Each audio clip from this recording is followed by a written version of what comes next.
Welcome to Across the Desk, where we discuss entrepreneurship, small business, and everything in between.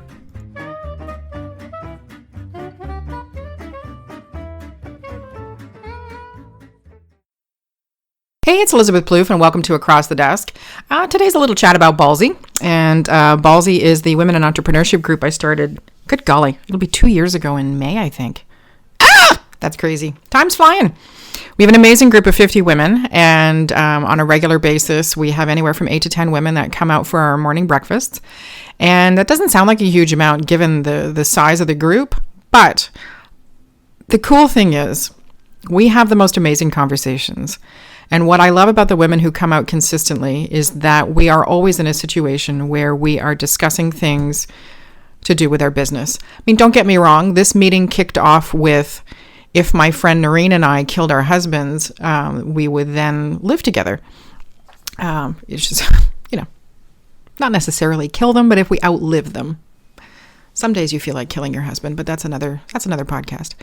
So that kind of stuff. We have some amazing, fun stuff that happens as well.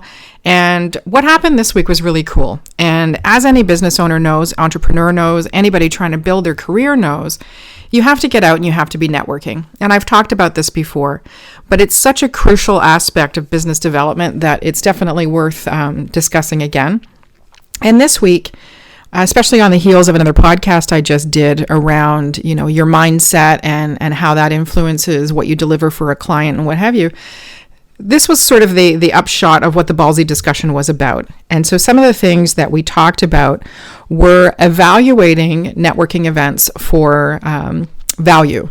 And there was good and bad, right? So the good news is if you are in a situation where you need to get started with networking, get your foot in, what have you, maybe your pitch isn't quite developed yet, especially if it's your own business. It's more easygoing if you're going on behalf of an employer. When it's your own business, it can be a little challenging. And we had a terrific new member come out, Ronnie, and her thing for our meeting was talking about her pitch. And it's a new business for her. And if you've never developed a pitch before, it's your 30-second elevator speech, but hopefully it goes longer. Once you've given the speech, it hopefully twigs something in the other person to ask you more questions. So you definitely need to have sort of the background familiarity with your services and what you're willing to do and all that kind of stuff.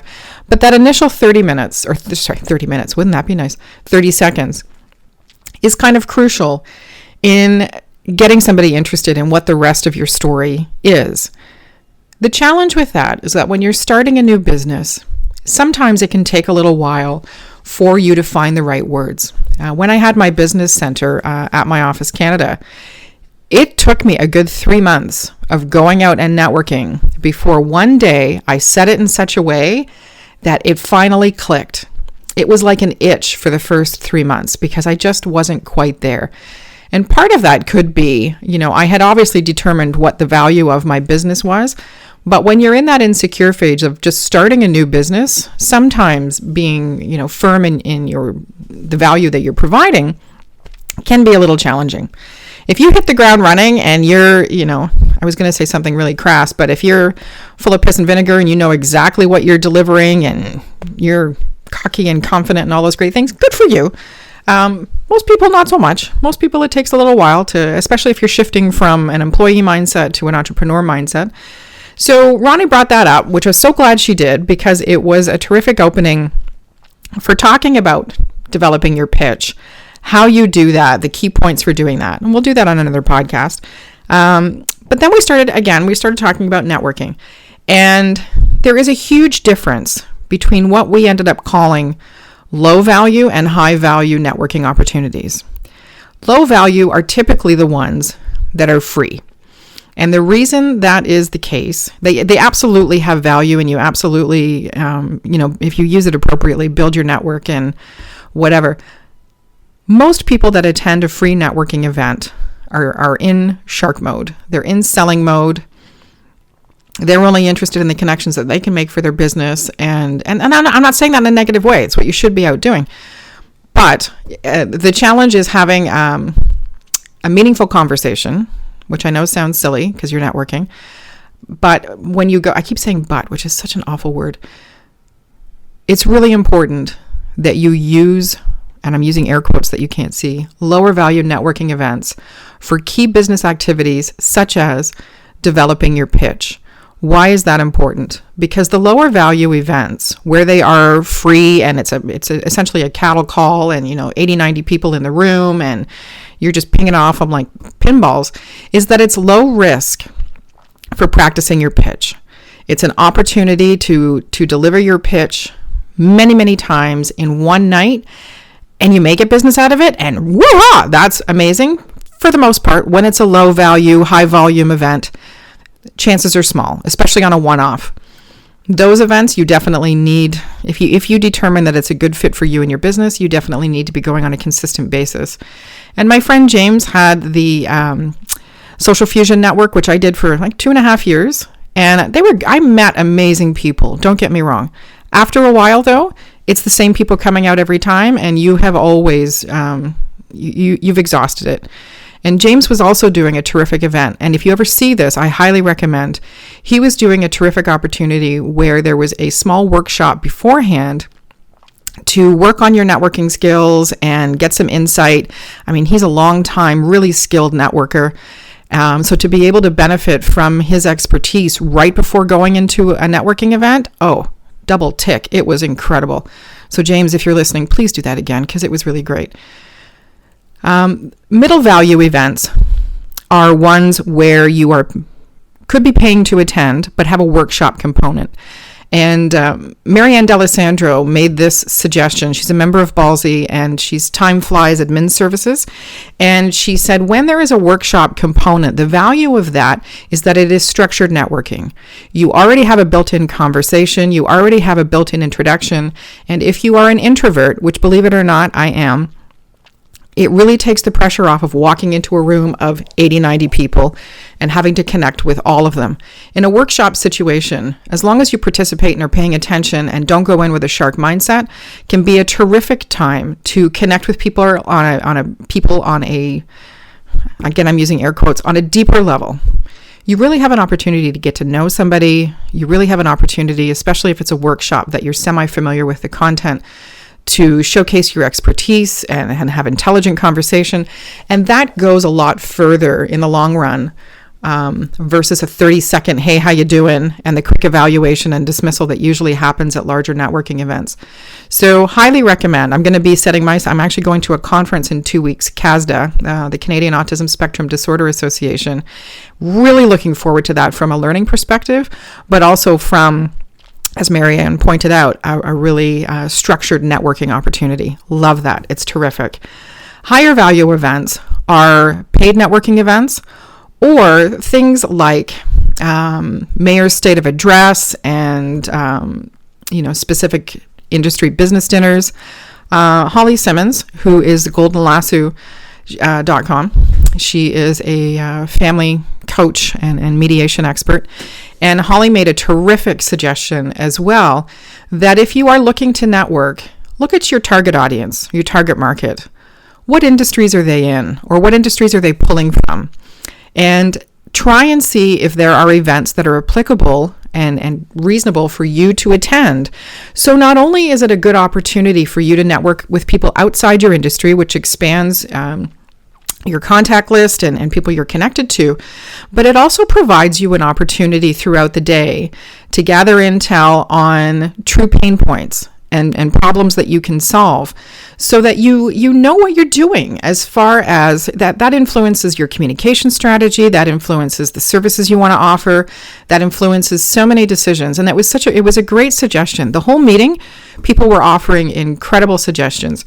So Marianne's suggestion was try and attend workshops so that you have a learning component, personal growth, and what have you, but it's also more constructed networking. And if you're an introvert, that it takes the pressure off. Holly's suggestion was to look at the industries that you're trying to serve and work with, see if there's any networking events or workshops or what have you that are available in your area and are affordable for you to attend and make sense for you to attend. Because if you sit there with a completely blank stare the whole day and it bores the tears out of you, then that's not a great impression. Don't do that. I loved both of those suggestions. And then we kind of went the other way as well, which was the red flags. and the red flags of networking events. And Marianne made a terrific suggestion. And she said, I always look to the leader of the group. And that was one of the reasons I attended James, his Social Fusion Network for so long. I count myself lucky to have James Burchell as a personal friend. He is incredibly intelligent and caring. And the interesting thing is that a lot of people think, oh, he's aloof and he's, whatever. I used to laugh when I'd hear that, because you're never going to find a bigger hearted guy and truly cares about the clients that he's working with and the people who are attending his networking events. The other cool thing is James has a really low tolerance for stupid and a really low tolerance for ignorant behavior. And he was terrific within his networking events, that if anybody was exhibiting behavior that was disturbing to everybody else, if they were like in hyper shark mode or being offensive when they were talking to people, he removed them. And he's 6'2", 6'3", and he can get this look on his face that you know not to mess with him. He would go and escort them out. If they chose to use that networking event as an opportunity to be belligerent or drunk or whatever, he got them the heck out. And Marianne's suggestion was, look to the leader of the group. Look how they treat people. Look how they behave within their business. If you're in a situation and you see that person at another event and they are smack talking people who came to their meeting, or if they happen to have a team and they're talking ill about them, that's not a group you want to belong to. They are not going to attract the kind of people that you want to add to your network. They are not going to be somebody you want to be connected with.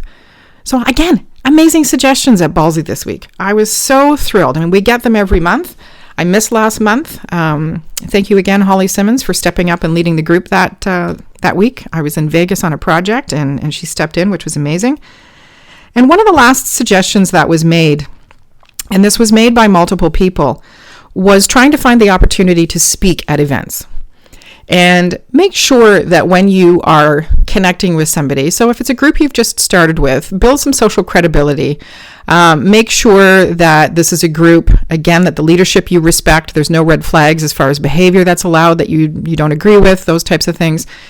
And then talk to them and see if there's any speaking opportunities coming up. And how do you get on that list? What's the criteria? What could you be doing? And please jump in and take the time.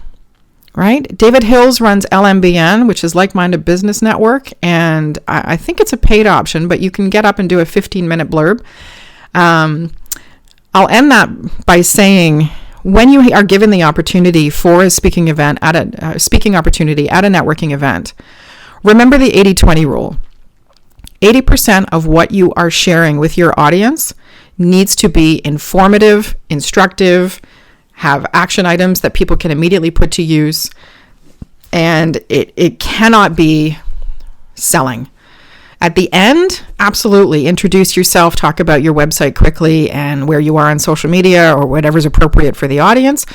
But for the most part, you're up there to showcase your experience, your education, the value that you deliver, and how you can help businesses.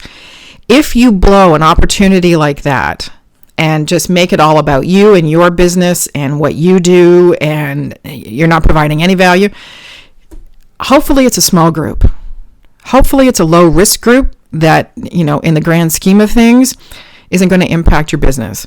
If you are given the opportunity to get up in front of a group, even if it's 20 people, do the best thing you can, which is that 80 rule of identifying what you can deliver that's of value. Even if you have a handout that's, a checklist, like something, a checklist or action items or things to look out for or whatever it is. I don't know what you're talking about, so I can strategize with you. If you want to give me a little shout, Twitter, whatever, reach out, let me know. See, there's my little 20.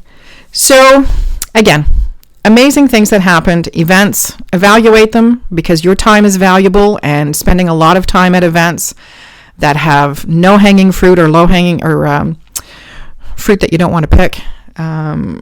Looking out for red flags, because again, your time is valuable. You don't want to spend time going to a group where the leadership is really crappy, and you don't want to be affiliated with anybody who sets off red flags across the board and is talking smack about people out in public. That's horrid.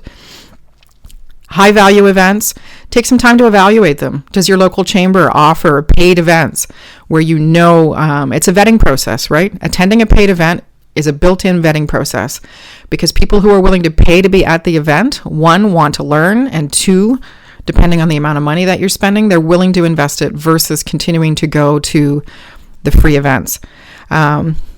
Remembering as well that if you're an introvert and you struggle with networking or you're new to it, then, attending value-driven workshops that are good for your business and your industry, terrific way to do that. Likewise, look at the customers that you want to connect with. Look at the clients and the industries that they're in. Go and see what type of events or workshops are available, and you can gain some really valuable insight into how you can be further helpful to your clients. And speaking at events, don't blow it. Follow the 80-20 rule. Be prepared. Be professional. Make sure that you are giving away your knowledge up to a point about that topic, and make sure that it's actionable and nobody feels like they just listened to a 15-minute infomercial about you and your business, because that just sucks and pisses people off. So another great Ballsy meeting.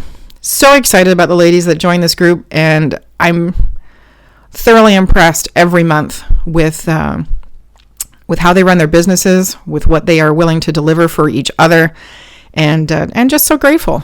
So grateful. One, I will have a little attitude of gratitude about myself that I saw a need from my perspective, developed something, and went and did it. And I don't know, it's just a good day. It's a good day to be ballsy. It's always a good day to be ballsy. If you have any suggestions around networking, events that you find of value, tips and tricks that you've learned that you think would be great, please leave them in the comments. It would be great. You can shout them out to me on Twitter at MCVComms, and I'm pretty active on Twitter, so I will respond.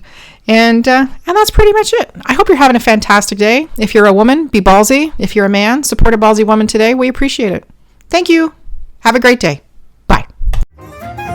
Thank you for listening to Across the Desk. You can follow me on Twitter at MCVComms, Instagram at MCVCommunications, or visit mcvcommunications.ca to see where else I'm hiding out.